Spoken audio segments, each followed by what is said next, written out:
গোবিন্দ চরণ যদি লাভ করতে হয় তাহলে ভজনটা সঠিক করতে হবে। ভগবান বলেনি যে আমার জন্য তুমি যাগ যজ্ঞ ধ্যান তপস্যা করো যুগ যুগ ধরে, না। শাস্ত্রী বৈষ্ণব মহাজন বলেন কৃত্যে যদ্ধায়তে বিষ্ণু ত্রেতায় যজ্জতে মোক্ষ তারপরে পরিচর্যং কলৌ তদ্ধরি সংকীর্তনং। সংকীর্তন করো, হরিনাম সংকীর্তন করো, নামেই জীব উদ্ধার, নাম ছাড়া কলি জীবের নাহি আর ধর্ম, সর্বধর্ম সারনামে শাস্ত্র। আমরা দেখবেন অনেকে আছে এই জগতে, কেউ যদি কখনো ভুলবশত কোনো অন্যায় করে থাকে, আমরা বলি না যাগে না বুঝে করে ফেলেছে, এতে কোনো অপরাধ হবে না, বলি না। তার মানে একটা প্রবাদ আছে, জেনে শুনে না জেনে বিষ পান করলে বিষও নাকি হজম হয়ে যায়। এ কথা কি সত্য মনে হয় বাবা? বিষ না জেনে পান করলে বিষ ক্ষমা করে দেবে? না জেনে কারেন্টে হাত দিয়ে তো কত মানুষ মারা যাচ্ছে, না জেনে ভুল করে আগুনে হাত দিলে আগুন ছেড়ে দেবে? জেনেই করি আর না জেনেই করি, অপরাধ কিন্তু অপরাধী। তাই আপনি যদি বলেন আমার অন্যায় হয়ে গেছে, ভুল হয়ে গেছে, ক্ষমা করে দাও, ক্ষমা হবে না। অপরাধ অপরাধী, অপরাধ অপরাধী, সে তুমি জেনে শুনেই করো আর না জেনেই করো। তাই মা, তার একটা প্রমাণ আপনাদের বলি। শ্রীধাম বৃন্দাবনে খঞ্জ বাবাজি, যিনি একটু খুঁড়িয়ে খুঁড়িয়ে তার সারা দেহটাই একটু বেঁকিয়ে বেঁকিয়ে হাঁটতেন। এখন কোনো একজন ব্যক্তি যদি একটু খুঁড়িয়ে খুঁড়িয়ে বেঁকিয়ে বেঁকিয়ে হাঁটে, দেখবেন কিছু কিছু ব্যক্তি, সবাই নয়, অনেক অনেক মানুষ আছে যারা তাকে দেখে ব্যঙ্গ তিরস্কার করে। তা বৃন্দাবনী খঞ্জ বাবাজি তিনি যখন খুঁড়িয়ে খুঁড়িয়ে হাঁটছেন, ঠিক সেই সময় ওই এলাকার ছোট ছোট রাখাল বালক তারা ব্যঙ্গ করে, ঠাট্টা করে, ঢিল ছুঁড়ে মারে। খঞ্জ বাবাজির মনে বড় দুঃখ যে এমন কি কেউ নেই যার কাছে গেলে দুদণ্ড শান্তি পাওয়া যায়। মনের এই দুঃখ নিয়ে তিনি কানে কানে শুনতে পেলেন যে রাধাকুণ্ডের তীরে একজন ভজনে রত, যিনি হচ্ছেন সনাতন গোস্বামী, তিনি বড় দয়াল, তার কাছে যাও, দুদণ্ড শান্তি পাবে। খবর পেয়ে খঞ্জ বাবাজি সেই রাধাকুণ্ডের তীরে ওই সনাতন গোস্বামী ভজনে রত, সেইখানে আসছে। বাবা কিছুটা পথ আর বাকি আছে, সামনাসামনি এসে গেছে, প্রায় আর একটু বাকি। ঠিক সেই সময় সনাতন গোস্বামী ধ্যানের মধ্যে দেখছে রাধারানী গোবিন্দকে নিয়ে, সখীদেরকে নিয়ে বনে এসেছে।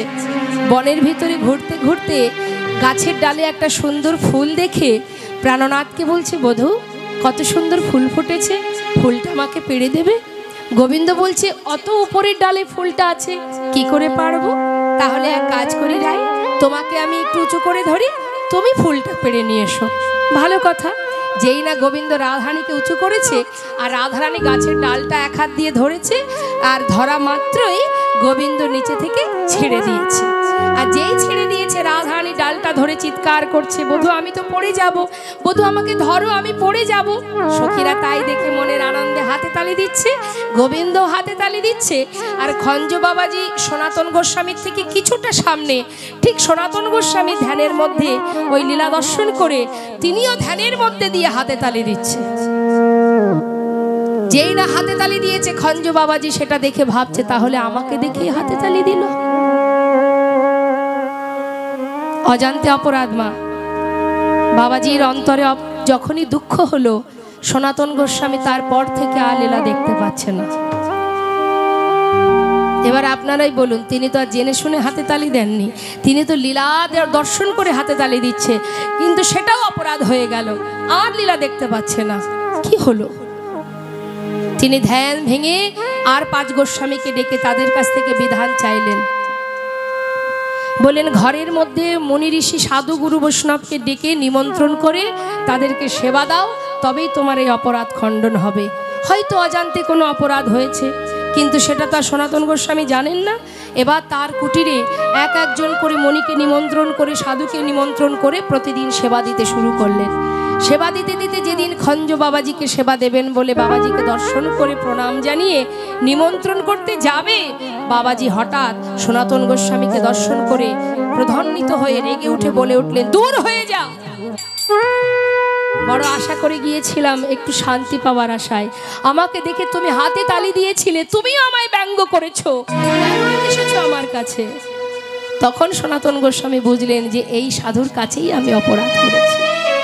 তখন সব কিছু খুলে বলে তাকে ঘরে ডেকে রন্ধন করে সেবা দিয়ে তারপর সনাতন গোস্বামীর অপরাধ খণ্ডন হয়েছিল। তাই জেনে রাখবেন, জেনে শুনে করলেও অপরাধ, না জেনে করলেও অপরাধ, অপরাধ অপরাধী। বৃন্দাবনে কেলি কদম্ব বৃক্ষটা বেঁচে আছে কেন? না সে অমৃত আস্বাদন করেছিল, অমরত্ব লাভ করেছে। অমৃত আস্বাদন করলে অমর হয়ে যায়। তা সেই কেলি কদম্ব বৃক্ষ অমৃত লাভ করেছিল। কিভাবে করেছিল? না মহামুনি কশ্যপের 11টি ভার্যা, তার মধ্যে যে বড়, মানে 11টি স্ত্রী, তার মধ্যে যে বড় আর যে ছোট, দুজনের নাম, বড়টির নাম কদ্রু আর সবার ছোট স্ত্রী যে তার নাম বিনীতা। দুইজন মানে দুইজন এক ঘরে বসে আছে, দুই রমণী। দুইজনে বসে বসে কথা বলতে বলতে হঠাৎ দেখছে যে জানালা দিয়ে বাইরে তাকিয়ে দেখছে যে একটা ফাঁকা মাঠের মধ্যে একটা ঘোড়া সাদা অশ্ব তৃণসেবা করছে। এখন তৃণসেবা করছে দেখে যে ছোট বিনীতা সে বড় কদ্রুকে বলছে, দিদি দেখো একটা শ্বেত অশ্ব কি সুন্দর তৃণসেবা করছে। তখন কদ্রু চিন্তা করছে আমি তো বড়, ও ছোট, ও যে কথা বলবে তাতে যদি আমি সায় দিই তাহলে আমি তোর সমানে হয়ে যাচ্ছি, না ওর থেকে সর্বদাই আমাকে উপরে থাকতে হবে। বলছে না না তুই ভুল দেখছিস, ওটা সাদা অশ্ব নয়, ওটা কালো অশ্ব। হ্যাঁ, বলছে না দিদি দেখো ওটা শ্বেত অশ্ব, ভালো করে দেখো। বললাম তো ওটা কালো। দুজনের মধ্যে কথা কাটাকাটি হচ্ছে। তখন বলছে এক কাজ কর, কদ্রু বলছে এক কাজ কর, চল আমরা দুজনে গিয়ে দেখি, কাছে গিয়ে দেখবো ওটা কালো না সাদা। বেশ, তখন একটা শর্ত হলো, যদি ওটা কালো হয় তুই সারা জীবন আমার দাসত্ব করবি, আর যদি সাদা হয় তাহলে আমি সারা জীবন তোর চরণের দাসত্ব করব। তাই হবে দিদি। এবার দুইজনে গেছে, তার মধ্যে দিয়ে কদ্রু কি করেছে? কালনাগিনীকে স্মরণ করেছে। কালনাগিনী সর্প, সে ওই সাদা শ্বেত অর্শের লেজের কিছুটা অংশ কালো হয়ে রয়েছে। এদিকে বিনীতা আর কদ্রু দুজনে কাছে গিয়ে দেখছে সারা দেহটাই সাদা, কিন্তু লেজের কিছুটা অংশ কালো। কিরে বিনীতা, আমার কথা খাটলো তো? তাহলে কিন্তু যা শর্ত ছিল আজ থেকে তুই আমার দাসত্ব করবি। তাই হবে দিদি। বিনীতা দাসত্ব করতে করতে হঠাৎ সে তার সন্তান হলো, যার নাম গরু। সন্তান যখন হলো, সন্তান বড় হয়ে দেখছে মা প্রতিনিয়ত বড় মায়ের চরণ সেবা করে, আর এটাই তার প্রশ্ন ছিল, মা তুমি কেন বড় মায়ের চরণ সেবা করো? তখন মা যখন সব কথা খুলে বললেন, বললে মা তুমি এক কাজ করো, তুমি গিয়ে মায়ের কাছে জিজ্ঞাসা করো যে কোন উপায়ে তোমার এই দাসত্ব থেকে তোমায় মুক্তি দেবে। তখন কদ্রু বলে উঠলেন, যদি তুই মুক্তি পেতে চাস তাহলে একটাই উপায়, যদি তুই আমার জন্য অমৃত এনে দিতে পারিস তবে তোকে আমি মুক্তি দেব। বিনীতা গরুরকে বললেন যে অমৃত আনতে হবে। তখন দেরি না করে গরুর চললেন অমৃত আনতে বিষ্ণু লোকে। সেখান থেকে অমৃতের ভাণ্ড নিয়ে ফিরে আসার পথে ওই কেলি কদম্ব বৃক্ষের ডালে রেখে সেখানে কিছুটা নিজে সেবা করেছে, আর ওই ভাণ্ডটা যখন ডালে রেখেছিল মা, ওই ভাণ্ড থেকে কিছুটা অমৃত ওই বৃক্ষের ডালে এসে পড়ে। আর ওই বৃক্ষের যেই না ডালে মানে বৃক্ষে পড়েছে, সেই থেকে কেলি কদম্ব বৃক্ষ অমরত্ব লাভ করেছিল। সেই অমৃত নিয়ে আসার পর তবেই কিন্তু বিনীতা দাসত্ব বৃত্তি থেকে মুক্তি পায়। তাই সেই কেলি কদম্ব বৃক্ষ আজও যেটা বর্তমান, আপনারা গেলে দর্শন করবেন। সব বৃক্ষ চলে গেছে, মারা গেছে, গুল্মলতা যা ছিল সবই শেষ হয়ে গেছে, কিন্তু বিষের ক্রিয়া কেলি কদম্ব বৃক্ষকে কখনো কিছু করতে পারেনি। তাই আজ ভগবান কৃষ্ণচন্দ্র তিনি যখন এসে দাঁড়ালেন, দাঁড়িয়ে সমস্ত কিছু দৃশ্য দর্শন করে মনে পড়ে গেল পুরাবের কথা, এই কালীয়নাগকে উদ্ধার করতে হবে। এই কালীয়নাগ ছিলেন একজন রাজা, চন্দ্রধ্বজ রাজা। তিনি মৃগয়া করতে গিয়ে জঙ্গলের মধ্যে সন্ধ্যা হয়ে যায় বলে সৈন্য সামন্তদের বললেন, তোমরা এখানে একটা থাকবার কুটির তৈরি করো, আজ রাত্রে আর ফিরবো না, এখানেই বিশ্রামের ব্যবস্থা করো। সমস্ত সৈন্য সামন্ত বিশ্রামের ব্যবস্থা করলো, এবং সেইখানে রাজা বিশ্রাম করতে করতে হঠাৎ মৃদুমন্দ বাতাসে একটা পচা গন্ধ তার নাসিকায় আসে। কিসের গন্ধ? সৈন্য সামন্তদের বললেন, তোমরা দেখো তো। চারিধারে খুঁজতে খুঁজতে দেখছে একটা বৃক্ষের কোটরের মধ্যে এক দুরারোগ্য ব্যাধিগ্রস্ত মুনি বসে বসে ধ্যানের মতো। এখন তাকে দেখে তার অঙ্গ থেকে পচা গন্ধটা পেয়ে সমস্ত সৈন্য সামন্ত বলে উঠলেন যে তুমি এখান থেকে বেরিয়ে অন্য কোথাও চলে যাও, তোমার অঙ্গের পচা গন্ধ বাতাসে রাজার নাসিকায় প্রবেশ করেছে, রাজা সহ্য করতে পারছে না। কিন্তু মুনির ওঠার ক্ষমতাটুকু নেই, সে আপন মনে বসে বসে ধ্যান করছে। সারা অঙ্গে অসহ্য জ্বালা, দুরারোগ্য ব্যাধি, কুষ্ঠগলিত দেহ, বসে বসে ধ্যানে মগ্ন, প্রভু সেবায় প্রভুর ভজন করছে। এদিকে সেই সৈন্য সামন্ত এসে রাজাকে যখন বললেন মহারাজ ওই বৃক্ষের কোটরে এক দুরারোগ্য ব্যাধিগ্রস্ত মুনি বসে ধ্যানে মগ্ন, তাকে বলা সত্ত্বেও সে কিছুতেই ওখান থেকে গেল না, সেখান থেকেই গন্ধটা ভেসে আসছে। মহারাজ বললেন এত বড় স্পর্ধা, কোথায় সে? নিজে স্বয়ং এসে সেই মণিকে বাহির করে দিতে বললেন যে তোমরা সবাই মিলে ওকে কোটর থেকে বাহির করে দাও। জোরপূর্বক ধরে যখন তাকে বাহির করে দিল তখন সেই মণি বলে উঠলেন যদি আমার ভজন সঠিক হয়ে থাকে, রাজার ধর্ম সবাইকে রক্ষা করা, আর সেই রাজা যখন আমাকে এখনো দুরবস্থায় কোটর থেকে আমাকে বাহির করে দিল, আমার কথা যখন সে ভাবলো না, আজ আমি মণি এই অভিশাপ দিলাম যে যন্ত্রণা আমি ভোগ করছি এই যন্ত্রণা ওই রাজাকে পেতে হবে। রাজা রাজ সুখে জীবন কাটে যার, সে কি আর অত কথা কানে নেয়? কে কি বললো না বললো, চলে গেল, রাজা ঘরে ফিরে গেল। ঠিক তার পরের দিন থেকে শুরু হলো একটু একটু করে পিত্তশূল বেদনা, অসহ্য যন্ত্রণা দেহে সহ্য করতে না পেরে এলাকায় ঘোষণা করে দিলেন আমার রোগ যে ভালো করে দেবে তাকে আমার রাজ্যের অর্ধেক সম্পদ ভাবা যায় মা, রাজ্যের অর্ধেক দিয়ে দেবে, তার মানে কত জ্বালা সহ্য করতে হচ্ছে তার।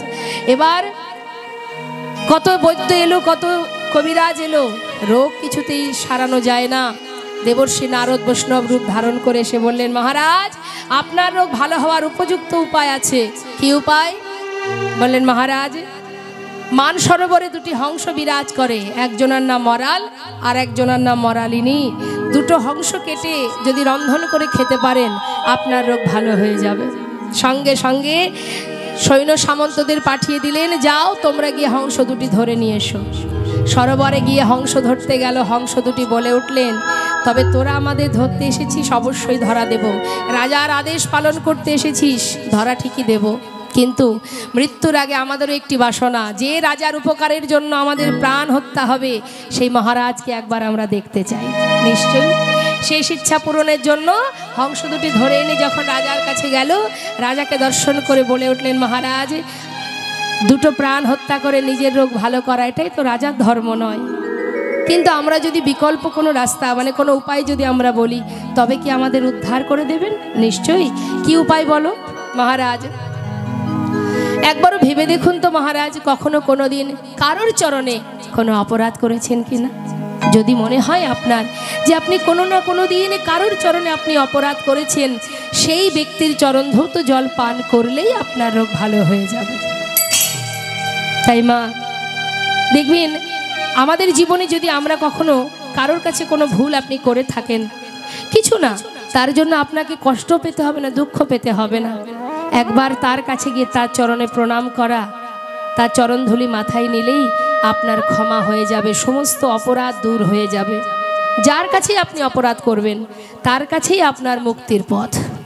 তা যেই না সেই হংস দুটি বলে উঠলেন, রাজার তো বেশি দিনের কথা নয়, মনে আছে যে আমি জঙ্গলের মধ্যে এক মুনিকে দাঁড়িয়েছিলাম, সে আমায় অভিশাপ দিয়েছিল, এই কথা যেই মনে পড়েছে দেরি না করে সিংহাসন পরিত্যাগ করে ছুটতে ছুটতে সেই জঙ্গলে পৌঁছালো। জঙ্গলে পৌঁছে সেই বৃক্ষের কোটরে করজোরে বলে উঠলেন তুমি কে আমি জানি না, তোমার অভিশাপে অসহ্য যন্ত্রণা আমি ভোগ করছি, তোমার কথা তুমি যা বলেছো সেটাই হয়েছে, আমি যে আর পারছি না, তাই যে অপরাধ আমি করেছি তাই অপরাধের সাজা আমি নিতে এসেছি, যে সাজা আমাকে দেবে আমি মাথা পেতে নেব, ওই চরণ ধৌত জল আমি পান করে মুক্তি পেতে চাই, একটা চরণ তুমি বাহির করে দাও। যেই না একটা চরণ বাহির করে দিয়েছে সঙ্গে সঙ্গে দেখছে চরণের গায়ে ঘা হয়েছে। কি করে পান করব? এ কি পান করা যায়? কি করে সম্ভব? ভাবছে তবে বোধহয় ভিতরে যে চরণটা আছে দ্বিতীয় চরণটা ভালো। বলছি মনিবার এই চরণটা তুলে তোমার দ্বিতীয় চরণটা বাহির করে দাও। সঙ্গে সঙ্গে দ্বিতীয় চরণটা বাহির করে দিল, দেখছে তার অবস্থা আরো খারাপ, পোকা হয়েছে, মাংস পোকা খসে খসে পড়ছে। কি করে পান করব? কি করে সম্ভব? এই জল আমি কি করে পান করব? এই অসহ্য যন্ত্রণা এটাও সহ্য করতে পারছি না, কিন্তু এই জল কি করে পান করব? কিন্তু উপায় নেই। সরোবর থেকে জল এনে চরণে দিয়েছে, সেই জলটা হাতে করে নিয়ে মুখে দিতে যাবে, দেখছে তার মধ্যে কিছু পোকা মাংস ঘুরে ভেসে বেড়াচ্ছে। না, পারবো না, আমি মুখে দিতে পারবো না। তাই নিজের নাসিকায় সুখে মস্তকে ধারণ করেছিলেন। তখনই বলে উঠেছিলেন, ওরে হে রাজা, আজ চরণ ধৌত জল পান না করে নাসিকায় শুকেছিস আর মস্তকে ধারণ করেছিস। এই যে তুই নাসিকায় শুকেছিস, এর জন্য পরের জন্মে তুই হবি কালীয় নাগ। আর মস্তকে ধারণ করেছিস বলে তোর উদ্ধার সেদিনই হবে, যেদিন ওই মস্তকের উপরে অনাদি আদি গোবিন্দ নৃত্য করবেন। তাই গৌর হরি বল। বৃন্দাবনে তিনি কিভাবে কালীয়কে উদ্ধার করেছিলেন সেই ভাব হঠাৎ তার মনে পড়ে গেল। তাই কৃষ্ণ ভাবে বিভাবিত হয়ে ভাবের আবেশে তিনি শ্রীধাম নবদ্বীপের মাঝে পথে দাঁড়িয়ে দুটি বাহু প্রসার করে তিনি ভাবের আবেশে ডেকে উঠলেন। কি ডাকছেন, কি বলছেন? আহা শ্রীদাম সুদাম বলে, শ্রীদাম সুদাম বলে, শ্রীদাম সুদাম বলে আমার গৌর হরি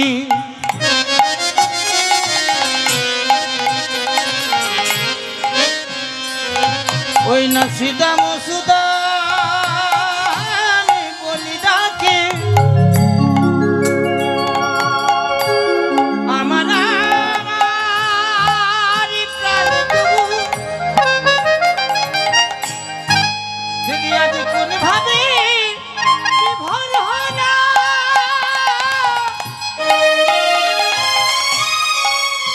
ওই দেখো সুখী নন্দন গো হরি আমার তার যায় না রে ভাবে বোঝা যায় না।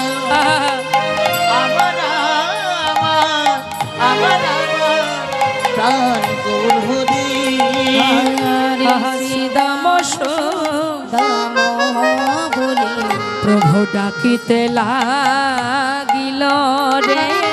ওই দেখো শ্রীদাম সুদামে বলি